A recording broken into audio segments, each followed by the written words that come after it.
Welcome to Family History Mysteries, a podcast that tells the stories of everyday people and their families. I endeavour to continue publishing episodes ad-free. In order to do so, I would love your support by reviewing my podcast or consider becoming a subscriber for only the cost of a coffee a month. This gives you early access to episodes and also access to bonus episodes, of which at this stage there's over 30. Episode 188, Patrick Coady Buckley. Part 1. Patrick Coady Buckley was born Patrick Coady inside Newgate Prison on St Patrick's Day, the 17th of March 1816. His mother, Eleanor Coady, was awaiting transportation to the colony of New South Wales on a 7-year sentence for stealing from her employer. She'd been working as a domestic servant for Mr Michael Sweetman, a Dublin brewer. Eleanor Collins had married Tobias Coady, who was from Gower and Kilkenny, in Dublin in May 1809. They already had one child, a daughter Anne, who was born in Dublin in 1812, who seems to have stayed in Ireland and did not marry. Tobias was also working for Mr Sweetman as a stable hand. After Eleanor's transportation, Tobias married Susanna Pennell, who'd been born in the US state of Maine in 1820. Tobias immigrated to Newfoundland and they married at Princess Edward Island in Canada.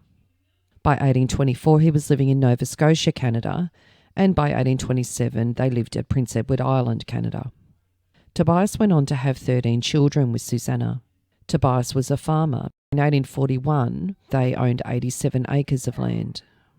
Tobias died in 1881 at the age of 86 on Prince Edward Island.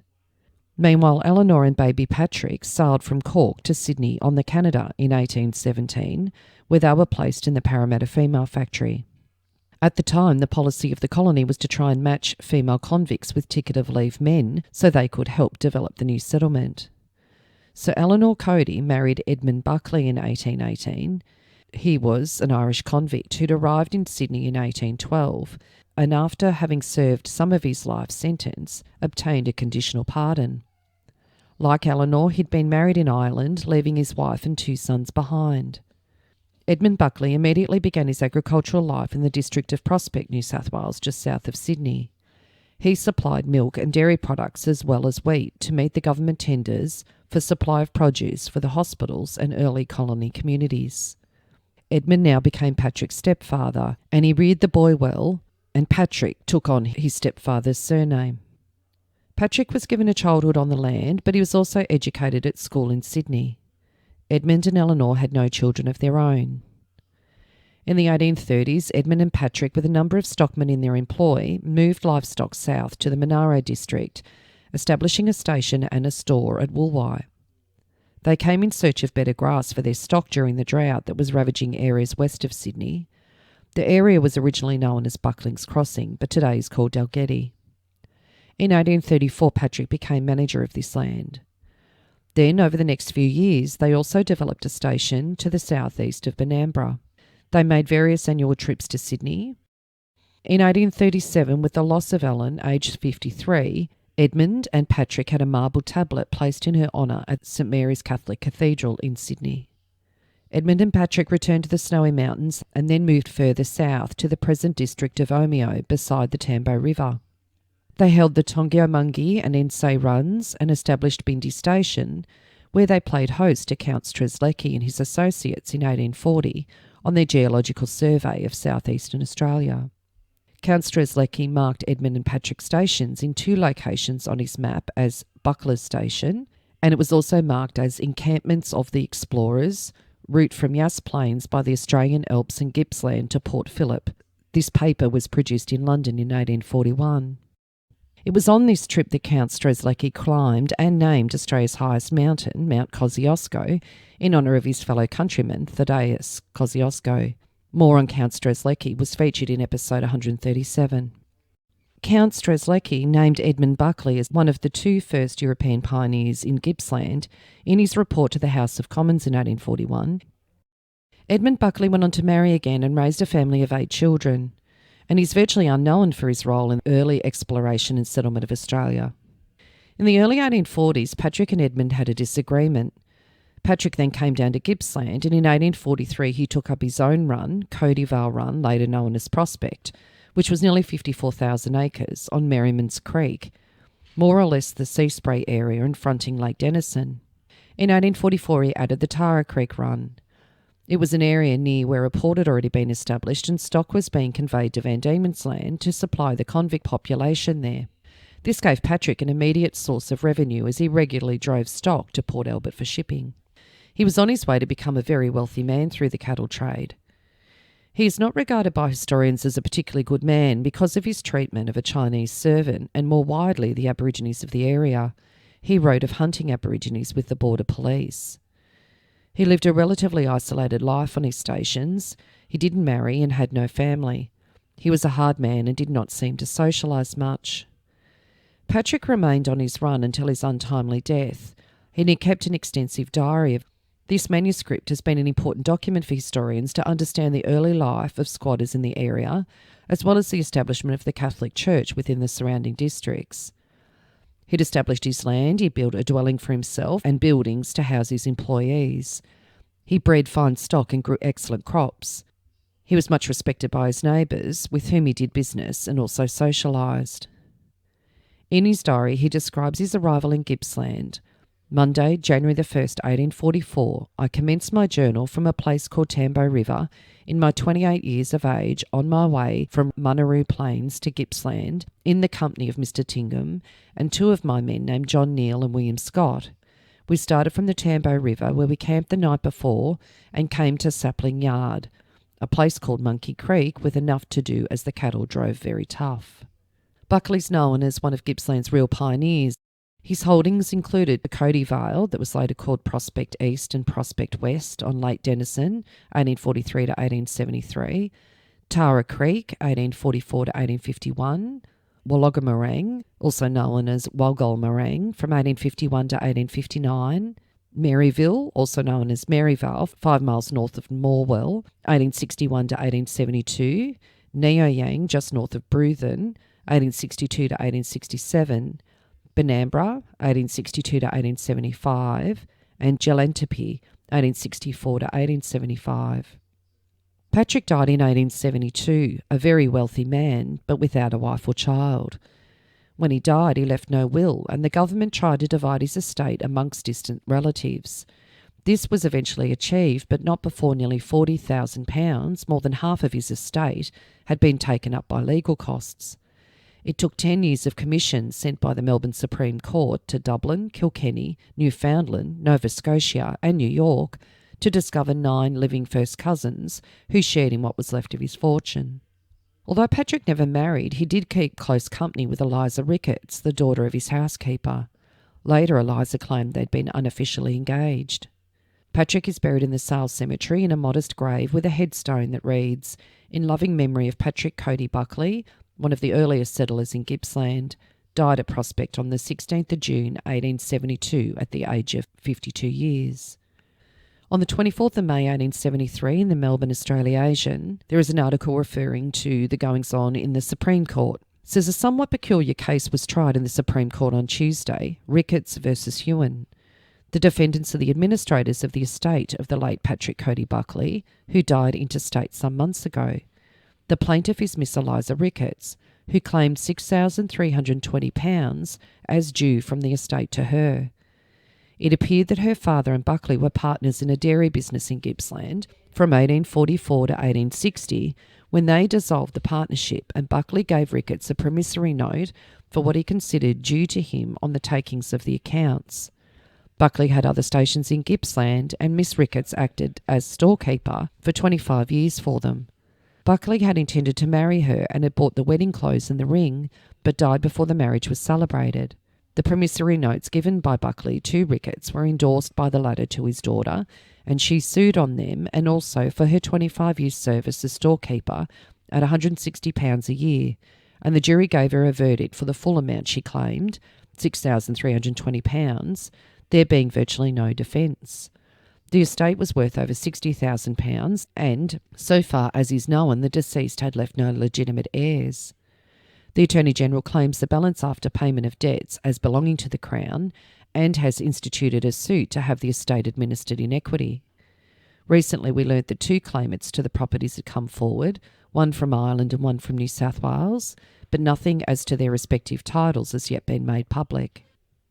A copy of a will of Patrick Coady Buckley surfaced, and so this needed to be investigated through a court case. There were many called up to testify that the copies that they had of returns of stock or any other documents could show a difference between his signature prior to the writing of the supposed will in 1873 and prior records from 1844. And in the Gippsland Times on the 17th of February 1874, in the Buckley will case on Saturday, Mr. Parr, manager of the Bank of Victoria at Port Albert, showed cheques of the late P.C. Buckley and disputed the genuineness of the signature to the will. Mr. Branford produced stock returns for 1844 and stated that the signature to the will was not like that of the returns. W.B. Howden said there was a difference between the signatures of 1844 and that of 1872. Mr. Turnbull thought the signature to the stock returns was genuine and that the one to the will was a bad imitation. W. Montgomery stated that he first met Mr. Buckley at Glencoe in 1843, and in a few days afterwards he saw him crossing Merriman's Creek with implements, but that he had no stock between them, and January following he bought 200 head of cattle there. Eliza Rickett stated that she lived at Mr. Buckley's from 1845 until his death, and that she found a cheque for £4,000 amongst his books. Hennessy was employed in 1842. Ma came to Prospect in 1854-1855. Lucy Gow, an adopted child, lived with Mr. Buckley from the time she was 2 years of age and died in October 1873. Miss Ricketts also said that she received 3 letters from Ma in September and October 1873, that he likewise wrote to Miss Gow. She recognised Mr. Buckley's diaries but not the signature to the will. She said she informed Ma in a letter written in August 1873 that she had told people Ma's will was genuine and that the money would have to be handed to him instead of to the government. Also that she wrote to him, "You have our sincere wishes for your success." At that time she thought the will was genuine, but formed a different opinion on comparing the handwriting in September last, when she ceased writing to Ma. Today, Messrs. English and Allen gave evidence that the signature to the will was not Mr. Buckley's. T. Burrows proved that Mr. Tyers signed papers in reference to Merriman's Creek in 1843. W. E. Bayliss related Mr. Buckley's history from 1831. He said he went with him to Gippsland in 1843 and that on one occasion Mr. Buckley told him he had not made a will, but said that he would leave Miss Ricketts 500 head of cattle and £6,000. Mr. Bayliss stated likewise that the signature to the will was not that of Mr. Buckley and that Farrell's signature was also unlike. On the 17th of February 1874 in the Melbourne Argus, it also outlined the court case in detail. Joseph Hoddinott, squatter from Gippsland, said he knew Buckley for 20 years before his death. He had an adjoining station, and he also stated he didn't believe the signature on the will was Buckley's. He said, "I was an intimate friend of Buckley's. I was looked on as one of the family when I visited the place. I'm 28 and my visits to the place began more than 20 years ago. There are 7 or 8 rooms in the house at Prospect. We dined in the dining room. The house is a fair-sized wooden one. The kitchen was a little way from the house." George Nicholas said, "I was at Edmund Buckley's Greenmount station in Gippsland. I went there in 1853. I knew P.C. Buckley from that date to his death. I was a tutor in Edmund Buckley's family. I had correspondence with P.C. Buckley, who was executor of Edmund's will. I have seen him write and sign his name frequently, and I do not recognise the signature to the will as P.C. Buckley's, nor do I believe it to be his. I was employed to sort Edmund Buckley's books after his death." William Buckley, farmer at Greenmount near Port Albert, the eldest son of the late Edmund Buckley, produced the account book relating to Woolway Store.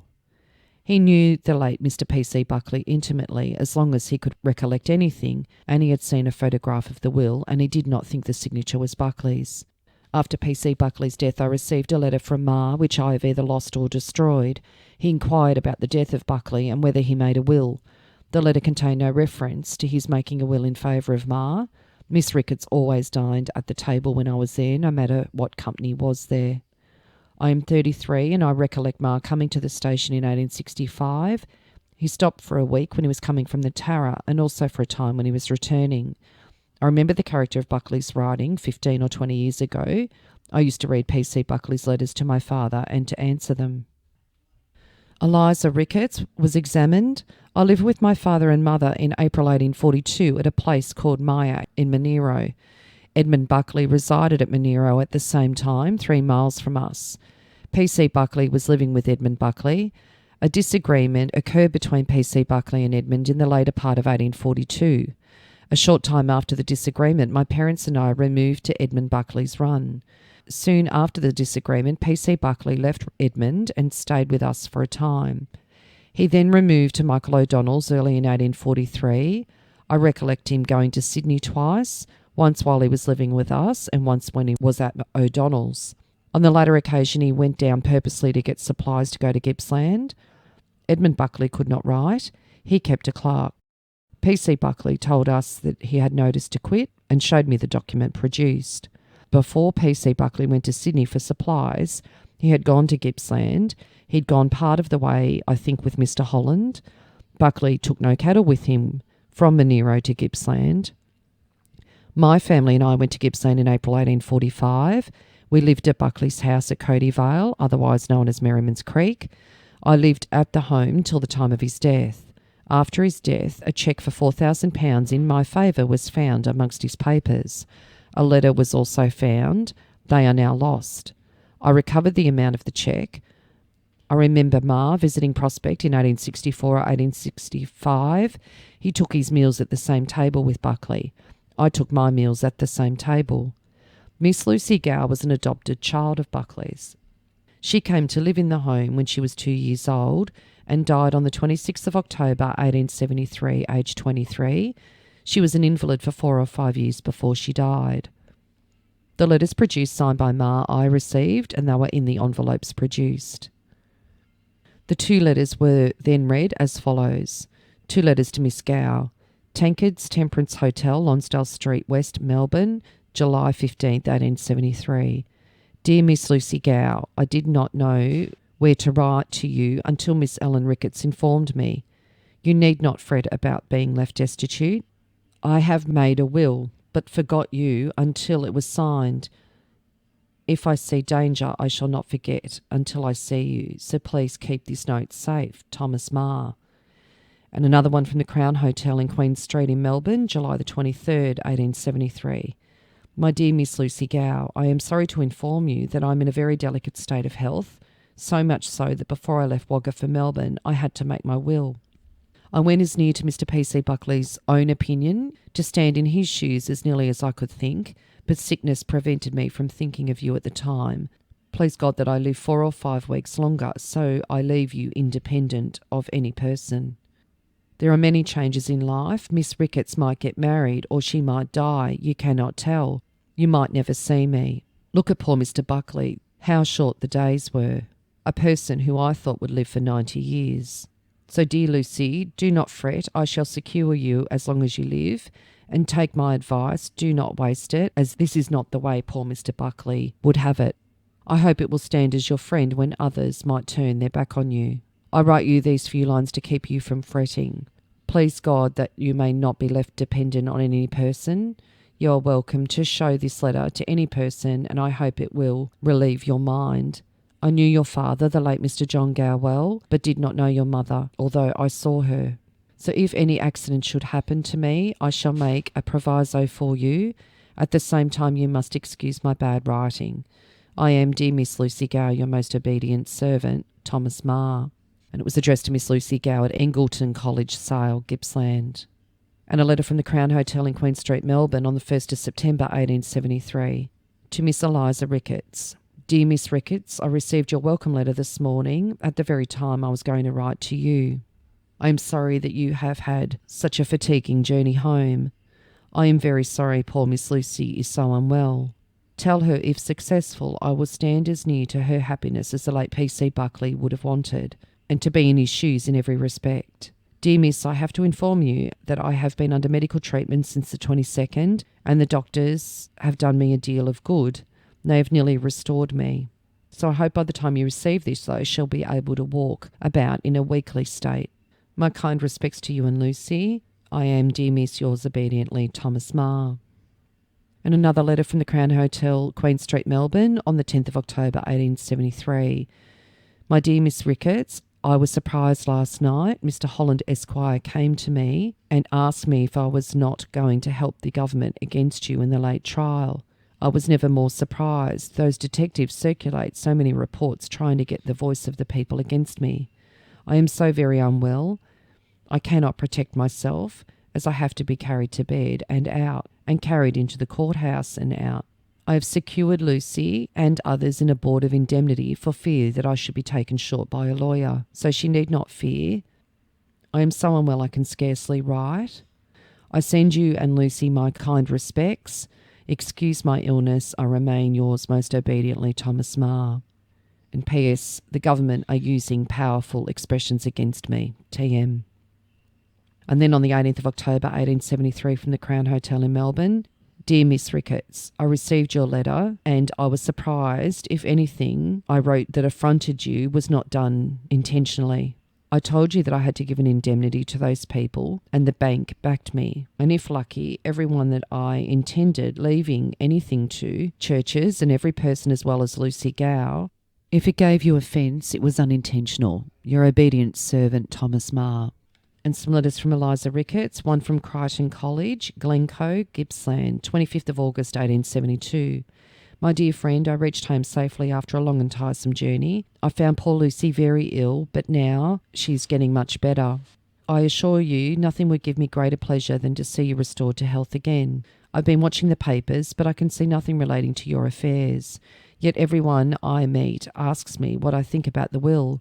I tell them I think the will is genuine and that the money will have to be handed over to you instead of the government. I trust that you will not be kept in suspense much longer and that it will terminate speedily and successfully. Please remember, be kindly to Mr. and Mrs. Bowen, Mr. Marshall and Mr. Nichols, hoping to hear from you soon when you will tell me all particulars relating to the law business. I feel exceedingly anxious about it. Trusting that you will be successful is the sincere wish. Yours very sincerely, Eliza Ricketts. And another on September the 19th, 1873, from Eliza Ricketts. My dear friend, I received your welcome letter in due course, and now the day of the trial is fast approaching. Be assured that you have our sincere wishes for your success. I shall be in Sale on the 2nd of October and will remain there until 5 p.m. May I request that you or Mr. Bowen will send me a telegram if successful? I shall feel exceedingly anxious to know the result. Should it not be finally settled on that day, will you kindly write and tell me all the particulars as soon as you possibly can? The administrators paid the funeral expenses but refused to pay for the mourning. A Mr. Jensen, who supplied the mourning, brought an action against them in the County Court, Sale. But strange to say, the verdict was given against him. It's a custom to give servants mourning as a mark of respect. 10 were the number who got mourning. I trust if you are successful, you will not allow Mr. Jensen to be the loser. I was told by a gentleman a few days ago that Mr. Coverdale, the postmaster in Sale, asked him if he had any old letters or papers bearing Mr. Buckley's signature, so you see the government is busy gathering all they can. I hope your solicitors will leave nothing wanting. I am glad to tell you that Lucy is getting better, but still very weak. Lucy writes with me and wishing you every success. Yours sincerely, Eliza Ricketts. So Mr. Webb asked Eliza, you thought one time the will was genuine. When did you change your mind? She said, when I compared the handwriting in the will with the letters sent to me. I made the comparison in September last. I intimated my change of opinion in a letter I sent to Ma. Edward William Bayliss, Justice of the Peace of Corowa in New South Wales, said he knew the late P.C. Buckley most intimately. He knew him as a schoolboy in Sydney in 1831. I then resided in Sydney. Buckley was living with his mother, Mrs. Coady. He was called Paddy Coady then amongst his schoolfellows. In 1833 I left Sydney for Manaroo to take up a look of the country. I did not leave finally until 1834. Edmund Buckley had a station in 1832. It was called Buckley's Creek and afterwards Woolway. I took up a station in 1834 and sent men and tools to build. I bought some cattle. In 1835 I took my wife to live there. Paddy Coady came backwards and forwards to Woolway, taking cattle to market and sometimes bringing a dray, and finally settled there in 1836. Mrs. Coady passed as Edmund Buckley's wife. In 1838, Edmund Buckley opened a store at Woolway. John Burke managed the store at first. He was a distant relation of Edmund Buckley's. I lived at the place until February 1843. The late Mr. Robert Thompson, late member of the Legislative Council, and myself left for Gippsland. I had previously been in Gippsland in 1838. At the time I left in 1843, P.C. Buckley had some disagreement with Edmund, and he was living with Mick Donnelly, the blacksmith, 2 miles from Edmund Buckley's. P.C. Buckley assisted us in collecting the cattle and loading the dray before we started for Gippsland. He asked me to be good enough to look out for a station for him and let him know, as he was living an unpleasant life with his father. I told Buckley I would let him know if there was any opportunity of settling at Gippsland. After we reached Maffra, I sent a man to Manaroo and I sent a letter by him to Buckley. At the latter end of May or beginning of June 1843, Buckley came to Maffra. He stopped with me for 3 days and we had long conversations together. He had no stock with him, only a horse, and no one accompanied him. When he left our place, I went with him as far as Sale now stands. At that time, there was no inhabitants at the place. I saw Buckley afterwards on the 10th of October of the same year at Merriman's Creek. There were other people with Buckley when I saw him. He had a dray with rations and necessary implements for building.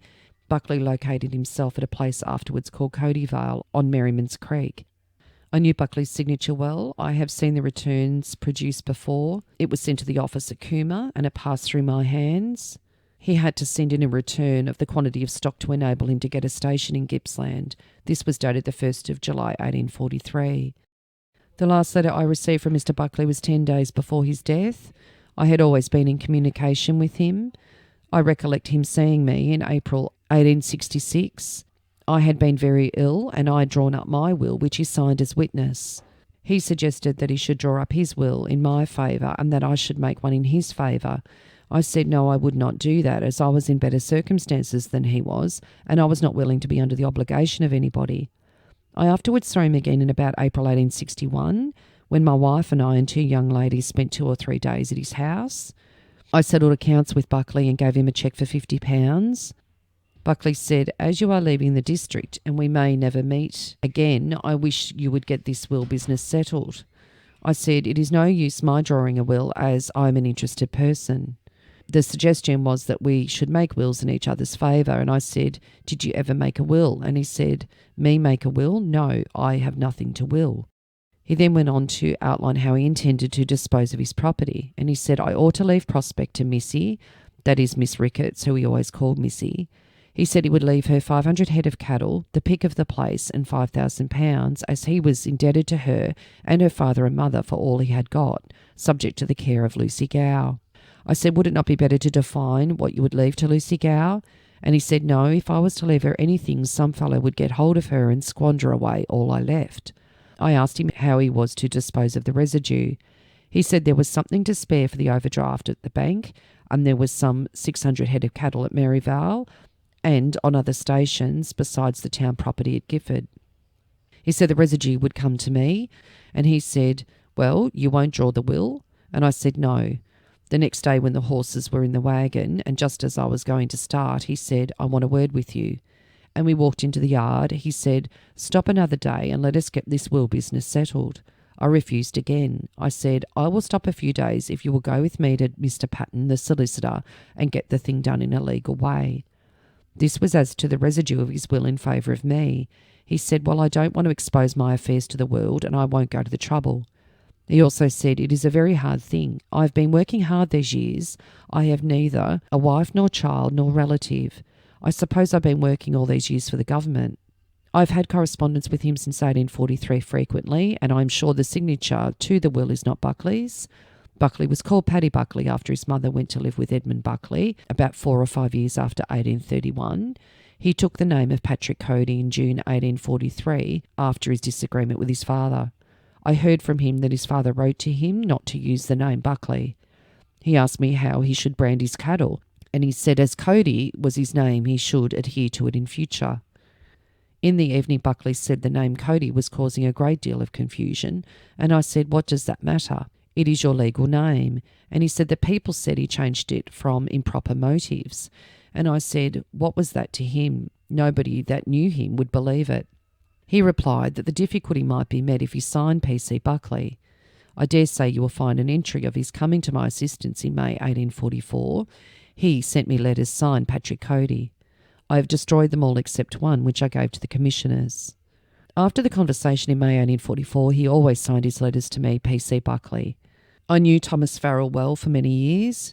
I have seen him teach the children to write, and I have written with him often. The signature Thomas Farrell to the will is not his. I knew James Carroll. I've seen him sign his name. On one particular occasion, I took the census for the Sydney government in March 1841. I filled in the body of the census. I filled the document Carroll and he signed Keirle, Keirle. The signature of James Carroll on the will is not of him. I am certain it is not his handwriting. It does not look like his, and he did not spell his name that way. He also said he remembered Lucy Gow. Her father died and afterwards her mother. Before she was 2 years old, Buckley took charge of her and her brother. I am sure Buckley never saw the signature to the will, much less wrote it. I am confident of it. I never saw Buckley write a capital C like that, nor a small y, nor a K like that. In the Melbourne Herald, on the 4th of May 1874, it says the Buckley will case, Thomas Marr before City Court on a charge of forgery. At the City Court today, Thomas Marr, a corpulent and infirm old man, was charged on remand for forging and uttering what was purported to be the will of Patrick Coady Buckley. Being paralysed, he was taken into court by 2 men and deposited in an easy chair. Witnesses had given evidence to the same effect when examined in the Supreme Court a few months ago, on the occasion of Marr applying for probate of the will alleged to be a forgery. As will be remembered, the application for probate was refused, the court not believing Marr's story. Barr was allowed in 2 sureties of £100 each, but the prisoner was unable to find the sureties and was therefore retained in custody. In part 2, I'll be outlining how they were seeking the next of kin for Patrick Coady Buckley, as well as another member of the Coady family who also had to seek benefactors. If you are interested in sharing your story on my podcast, Family History Mysteries, please go to my Facebook page and send me a message.